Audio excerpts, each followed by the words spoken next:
માતા વ્રતના આ પાવન પ્રસંગે આજે કરીએ માં મનસા પૂર્ણ કરણી માતાના દિવ્ય દર્શન। સંતાનોની સુખાકારી, આરોગ્ય અને રક્ષા માટે માતાઓ શ્રદ્ધાપૂર્વક જીવંતિકાનું વ્રત કરે છે। ત્યારે આ પવિત્ર અવસરે ચાલો દર્શન કરીએ એવા માતાજીના ધામના કે જ્યાં ભક્તો પોતાની મનસા અને સંતાનોના કલ્યાણની પ્રાર્થના લઈને આવે છે અને માં કરણીના ચરણોમાં સંતાનોની સુખ શાંતિ માટે પ્રાર્થના કરે છે। તો જાણીએ આ પાવન ધામનો મહિમા। રાજસ્થાનના ઉદયપુરમાં સ્થિત છે શ્રી મનસા પૂરણ કરણી માતાનું સુંદર ધામ। ઉદયપુર જિલ્લાના મચલા મગરા નામના પહાડ પર સ્થિત કરણી માતાનું આ અલાયદું ધામ તમામ ભાવિક ભક્તો અને શ્રદ્ધાળુઓ માટે આસ્થાનું કેન્દ્ર બનેલું છે। મંદિરમાં કરણી માતાની આરસમાંથી બનેલ ખૂબ જ સુંદર મૂર્તિ સ્થાપિત કરવામાં આવી છે, જેના દર્શન કરીને ભક્તોને થાય છે અનોખી શાંતિની અનુભૂતિ। આ મંદિર ઉદયપુરની આન બાણ અને શાનમાં વધારો કરનારું માનવામાં આવે છે।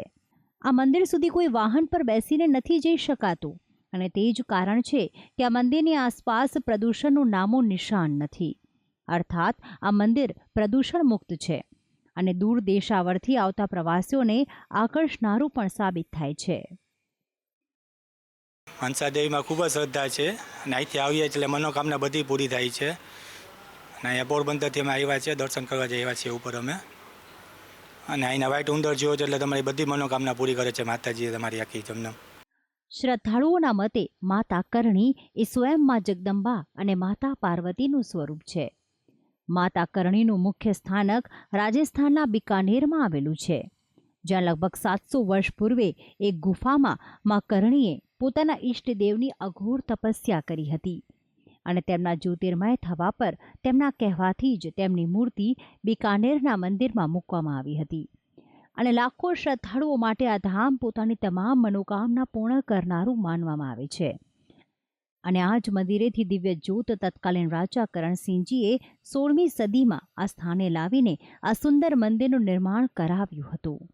લગભગ 22 વર્ષ પહેલા સુધી આ મંદિરમાં મા કરણીની પિંડી સ્વરૂપે પૂજા થતી હતી, જે પિંડી આજે પણ આ મંદિરમાં માતા કરણીની મુખ્ય મૂર્તિની નીચેના સ્થાને સ્થાપિત છે।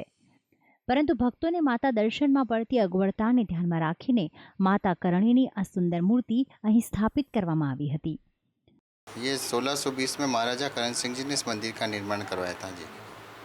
और ये मनसा पूर्ण करनी माता है, माता पार्वती जी का अवतार है ये।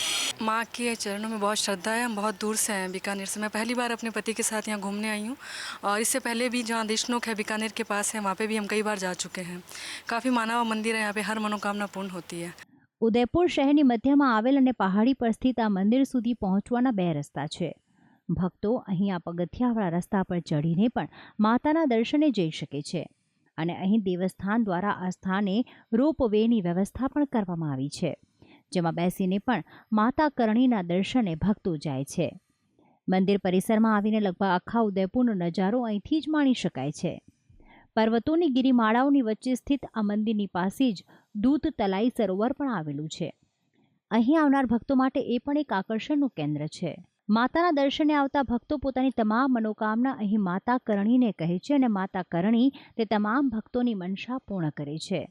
અહીં પોતાની મનોકામના અને મનસા શ્રદ્ધાળુઓ એક ચૂંદડી અહીં માતાના મંદિર બહાર એક સ્થાને બાંધીને માને છે અને તમામની મનોકામના અહીં પૂર્ણ થતી હોવાની માન્યતા છે, જેથી અહીં બિરાજતા માતા કરણીને મનસા પૂર્ણ માતા કરણી તરીકે પણ ઓળખવામાં આવે છે। અહીં મંદિર પરિસરમાં એક અદ્ભુત શિવલિંગની પણ સ્થાપના કરવામાં આવી છે। અહીં માતા કરણીના દર્શને આવતા ભક્તો સદાશિવ સમક્ષ નતમસ્તક થવાનું અને તેમના આશીર્વાદ લેવાનું પણ નથી ચૂકતા। તમામ ભક્તો અહીં મનસા પૂર્ણ કરણી માતાના દર્શન કરીને કરે છે ધન્યતાની અનુભૂતિ। ભક્તિ સંદેશ, સંદેશ ન્યૂઝ, ઉદયપુર, રાજસ્થાન।